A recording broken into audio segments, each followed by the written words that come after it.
This episode of Marijuana Today Daily is brought to you by the Home of Medicine Medical Marijuana Provisioning Center of Ann Arbor, Michigan.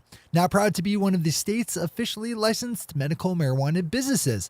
The Home of Medicine has been helping Michiganders find the medical marijuana products that make them feel best for years now and look forward to being around to do the same for many more years to come. Find out why some of Home's patients drive by a number of other dispensaries to shop there by visiting the Home of Medicine yourself in downtown Ann Arbor.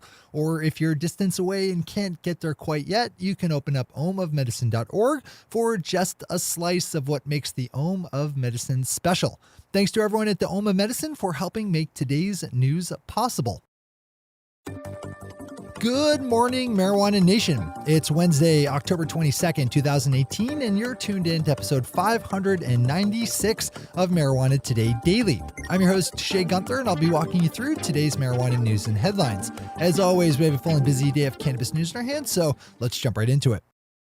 We jump up to Canada to kick off this week's news, as we're not quite a full week into that nation's foray into the world of border-to-border legalized adult use. Canada flipped over to full-blown adult use legalization last Wednesday, and as the Canadian press is reporting, the initial rush by consumers to purchase now legal cannabis has depleted commercial supplies nationwide, with reports coming in from nearly every province of empty store shelves and limited product availability. Shoppers are waiting hours in line to get into dispensaries, and reports of online sales are robust. In some parts of the country, including the province of Ontario, online sales are the only way to get legal cannabis, which comes delivered by the nation's postal service, Canada Post. Not a bad story to open up to start your news day off.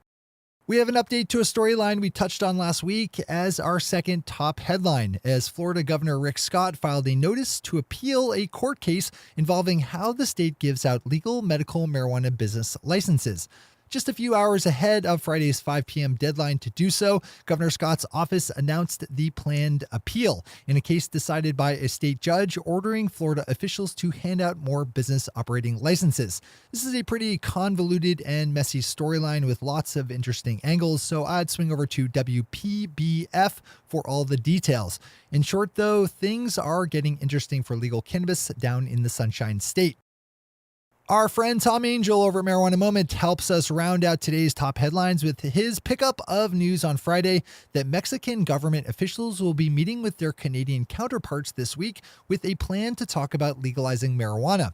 There's been a lot of activism and movement by Mexican medical marijuana activists, and at least one member of the Mexican delegate has come out in favor of more progressive drug laws. Mexico will swear in a new president, Andres Manuel Lopez Obrador, on December 1st, marking the first time the country has elected a leftist as president since the 1980s. Those are our top stories for today. It's time for Marijuana Today Daily Headlines Blitz. Before we blitz out on headlines, let's quickly thank our sponsor, the Home of Medicine Medical Marijuana Provisioning Center of Ann Arbor, Michigan. Mark your calendars for Saturday, November 3rd at 9 p.m. when Ohm will be hosting yet another one of their signature free comedy nights. If you like laughing at funny things other people say, then you will love this fun night of stand-up comedy, which takes place right in Ohm's very comfortable public lounge. Find out how to get to the Home of Medicine, now located at their new first-floor location on South Main Street in downtown Ann Arbor, Michigan, by opening up homeofmedicine.org, which is spelled omofmedicine.org. You can also find their events page there, which has listings for all the cool things that Ohm hosts. That's homeofmedicine.org. All right, time for the Blitz. Grabbing a Blitz bookend is Tom Angel, whose second story of the day concerns a Canadian lawmaker who is very publicly admitting to consuming cannabis, which is now legal in Canada. Member of Parliament Nathaniel Erskine-Smith told CBC News that he uses cannabis like other people have a glass of wine or scotch, and that in not too many years it will be perfectly normal for politicians to use cannabis openly. I think my favorite part of the story is that MP Erskine-Smith said that he also uses cannabis medically, sometimes to treat Crohn's disease. The fact that he started with his adult use and then added his medical consumption is just a great and subtle touch, in my opinion. Jumping down to the state of Indiana, which most definitely has not legalized adult use, we have a story about a state lawmaker who has admitted to actually trying legal medical marijuana on a trip to Colorado. Indiana State Representative Jim Lucas testified to that fact during recent hearings in the state over the possibility of legalizing medical cannabis. A special legislative committee has been working on the issue and is being accused by some of wishy-washiness after it failed to make a recommendation either way. Representative Lucas, for his part, has said that his mission as a legislator is to push through legal medical marijuana. Not a bad one to read and a good storyline to stay on top of. Keeping north of the border, Leafly is a great piece of original content that tracks what they are calling Canada's first legal cross-country flight with marijuana. Leafly and the media company The Mix sent a staff member on a flight from Vancouver to Kamloops to buy and then fly back with an ounce of marijuana, the legal limit for flying domestically within the nation. They shot a video of the adventure, which I'd encourage you to open up and watch. As we always do, we have all the news we cover linked to on our website at mjtodaydaily.com and on our Twitter account at mjtodaydaily. The Denver City Council has been informed by a number of Colorado state agencies via letter that under no circumstances will the city be allowed to let establishments serving alcohol to allow customers to consume cannabis, nor will any kind of indoor smoking be allowed, which would violate a number of Colorado laws pertaining to indoor air quality. The city has asked the state for guidance on a number of cannabis-related issues, most of which were answered with, "No, you can't." Left unanswered was the exact definition of what constitutes using marijuana in an open and public manner, something that plays into an earlier storyline about the busting of a bus service that drove people around while they consumed cannabis throughout Denver. If public social use is on your topics to watch, I'd add this one to your to-read list today. Willamette Week is a great story up about the number of jobs that legal cannabis has produced in the state of Oregon.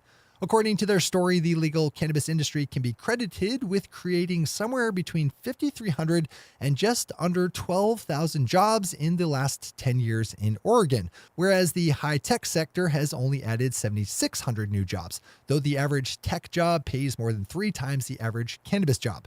Hanging out with those two industries on a chart put out by Oregon's Office of Economic Analysis is the booze industry, which added 8,700 new jobs, which carry an average wage just 10% higher than legal marijuana. Last Friday, California state officials released a draft copy of regulations for how it will evolve its legal cannabis delivery program. I should start this one off with a disclosure, as this storyline involves one of our sponsors, Ease, which has operations throughout the state working with dispensaries to fulfill online orders. The new proposed rules for delivery released on Friday have a number of substantial changes, including stripping towns and cities of the power to ban delivery companies, as well as a limit on the amount of cannabis inventory delivery drivers are allowed to carry on them. One of the bigger changes, which could certainly affect Ease, is a stipulation that third-party companies that do not hold commercial marijuana licenses themselves would not be able to profit from delivery by licensed shops.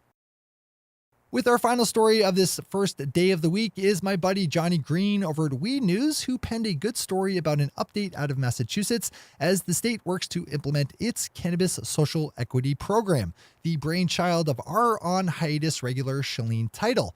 The state on Thursday released a list of approved vendors for training and services within their social equity program. Give this one a read, even if you're not involved in Massachusetts. Every state needs a social equity program. Those are the headlines and news for the day. I'll be back with you again tomorrow morning with another information-packed episode of Marijuana Today Daily. But in the meantime, if you have any stories to share or feedback to give, zip us an email to headlines@mjtodaydaily.com. And while you're clicking around the interwebs, swing over to our Twitter account at mjtodaydaily and visit our website at mjtodaydaily.com to find links to all the news we cover. Thanks to our sponsor, the Home of Medicine, and to all of our awesome patron listeners for the support that makes this show possible. To join the illustrious ranks of the patron listeners yourself, swing over to our website at mjtodaydaily.com and click on that big blue button at the top of the page that says Become a Patron. I'm your host, Shay Gunther. Thanks for tuning in and starting your day with marijuana today.